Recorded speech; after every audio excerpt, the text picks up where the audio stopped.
الحمد لله الحنان المنان الذي خلق الإنسان وعلمه البيان والصلاة والسلام على رسوله سيد الإنس والجان وعلى آله وأصحابه ذوي الخير والإحسان أما بعد فأعوذ بالله من الشيطان الرجيم بسم الله الرحمن الرحيم ومن يبتغي غير الإسلام دينا فلن يقبل منه وهو في الآخرة من الخاسرين صدق الله مولانا العظيم۔ بارگاہ رسالت مآب صلی اللہ تعالی علیہ وسلم میں ایک بار درود پاک کا ہدیہ پیش کریں۔ اللہم صلی علی سیدنا و مولانا محمد معدن الجود والکرم وآلہ واصحابہ الکرام وابنہ الکریم وبارک وسلم صلاة دائمة سرمدا ابدا۔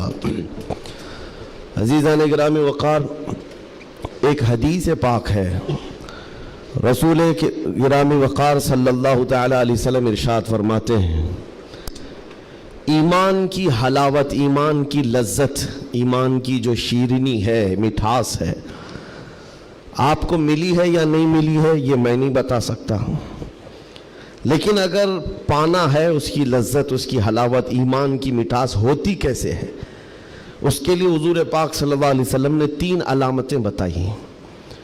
جس شخص کے اندر یہ 3 باتیں آ جائیں تو پھر وہ ایمان کی لذت محسوس کر سکتا ہے، ایمان کی مٹھاس اسے مل سکتی ہے۔ ایمان جو ہے صرف داڑھی ٹوپی کا نام نہیں ہے، جبہ کرتے کا نام نہیں ہے، ایمان صرف جھنڈا لے کر گھومنے کا نام نہیں ہے، ایمان ایک الگ کیفیت ہے جس کا سرور بندے کو ملتا ہے، جس کی لذت اور جس کی شیرینی کو وہ بتا نہیں سکتا، اور وہ کیسے حاصل ہوتی ہے؟ 3 چیزیں میرے آقا فرماتے ہیں۔ پہلی چیز، اللہ اور اس کے رسول سے سب سے زیادہ محبت کرتا ہو، پہلی چیز۔ اور دوسری چیز یہ ہے کہ جس سے بھی محبت کرتا ہے دنیا میں وہ صرف اللہ اس کے رسول کے لیے کرتا ہے۔ تیسری چیز ہے، کفر میں واپس لوٹنے کو اتنا سخت سمجھتا ہو جیسے آگ میں ہاتھ ڈالنے کو سخت سمجھتا ہو۔ آگ میں ہاتھ ڈالنا کسی کے لیے آسان ہوگا، لیکن کفر و شرک کی طرف جانے کو سخت ناپسند کرتا ہو۔ یہ 3 چیزیں اگر تمہارے اندر آ گئی تو ایمان کی لذت مل جائے گی، ایمان کی مٹھاس مل جائے گی۔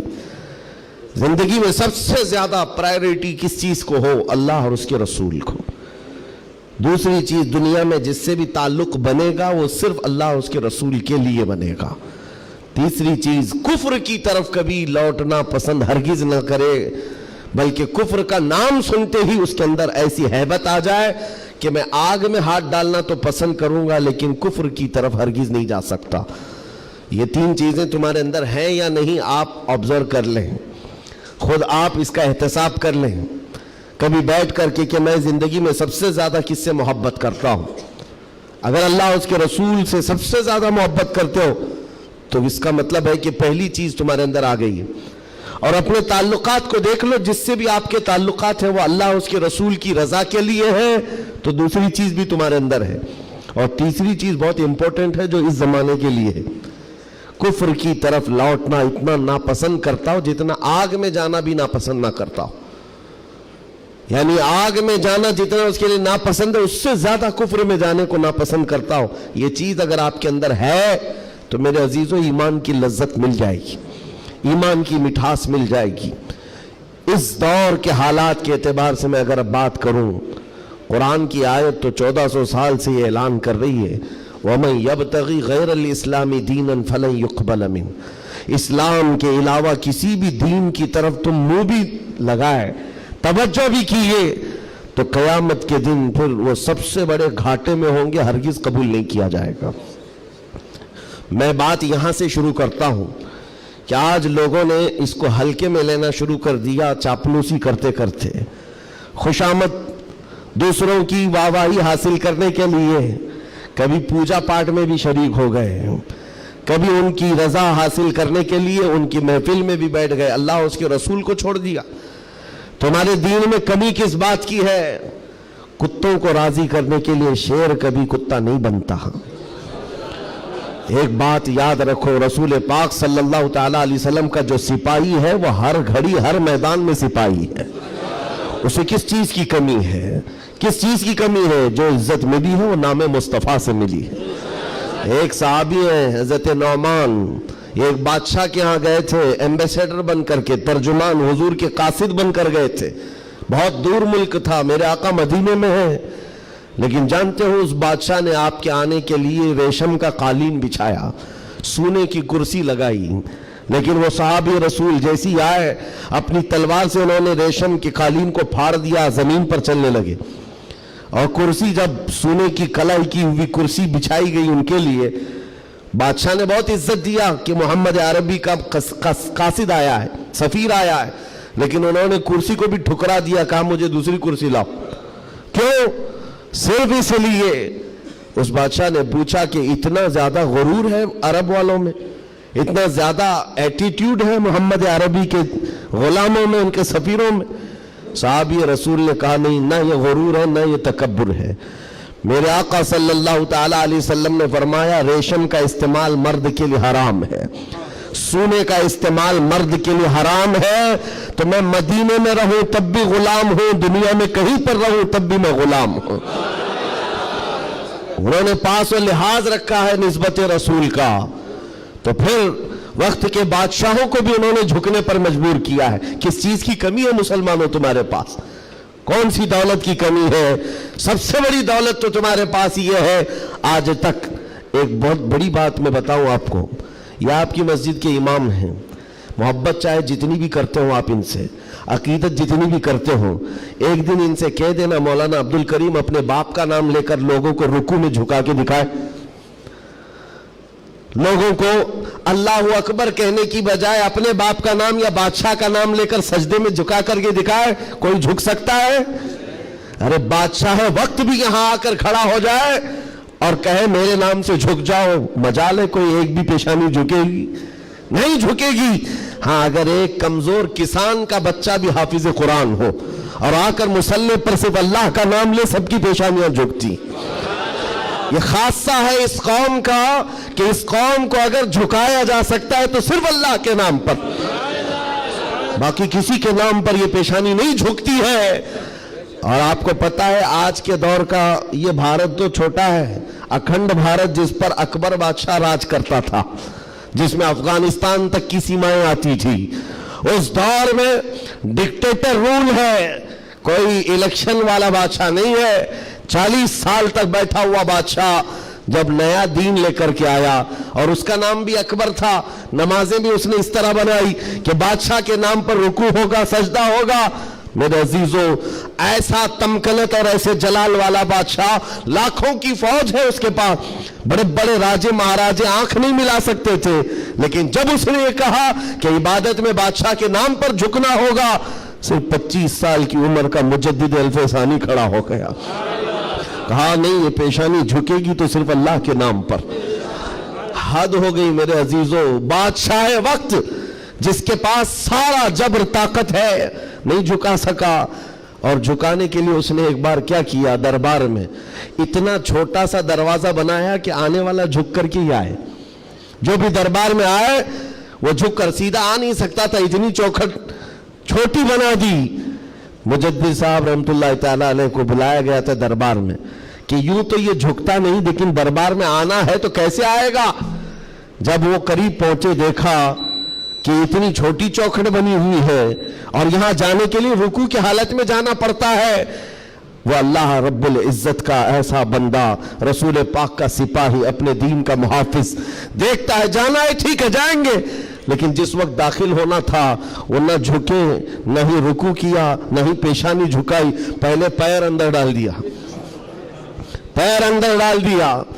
جیسے سامنے لوگوں نے دیکھا کہ لوگ پیشانی پہلے اندر ڈال کر کے آتے تھے، اور یہ عالم دین ہے کہ پیر اندر ڈال کر کے آ رہا ہے. یہاں جیسی آئے تو لوگوں نے یہ اعلان کیا کہ بادشاہ کی بڑی توہین ہوئی، بادشاہ کی بڑی توہین ہوئی، پاؤں دکھا کر کے آ رہا ہے یہ مولوی، قدم دکھا کر کے آ رہا ہے. آپ نے کہا بادشاہ کی توہین میں نے نہیں کی، بادشاہ نے خود اپنی توہین کروائی ہے.